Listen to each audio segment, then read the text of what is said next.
নিয়ে আমরা আজকের এই প্রোগ্রামটার আয়োজন করেছি।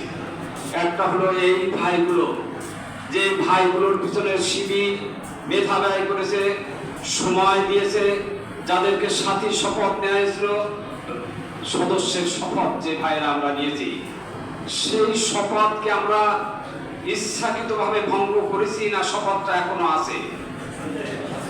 এখনো শপথ, যেহেতু আল্লাহকে হাজির নাজির যদি আমরা সেদিন ইন্না সলাতি ওয়া নুসুকি ওয়া মাহইয়ায়া ওয়া মামাতি লিল্লাহি রাব্বিল আলামিন বলেছিলাম, সেই শপথ আমি মনে করি এখনো আমাদের বহাল আছে। সুতরাং আমরা এই ভাইগুলোকে ময়দানে তৎপর হিসাবে দেখতে চাই।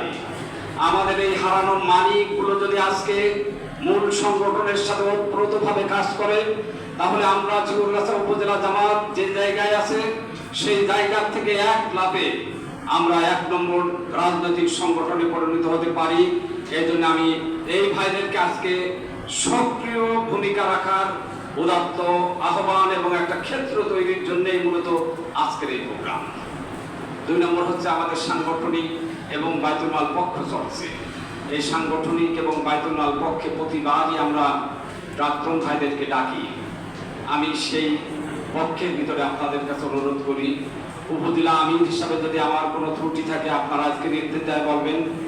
যদি কোনো ভাইয়ের প্রতি আমরা জুলুম করে থাকি, যে এই ভাই সব দিক থেকে এগোয় অথচ রোপণ হতে পারছেন না, অন্তর থেকে যদি আপনি মনে করেন, আজকে এখানে নেতৃবৃন্দের সঙ্গে বলবেন, সব কথা আমরা শুনবো, আমরা আপনারা যা বলবেন তাই শুনবো, কিন্তু আমাদের একটা দাবি আপনাদের রক্ষা করতে হবে, সেটা হচ্ছে আপনি যেখানে আছেন ওখান থেকে মার্চ করবেন, ওখান থেকে এগোবেন, এই কথা আপনাদের বলে দিতে হবে।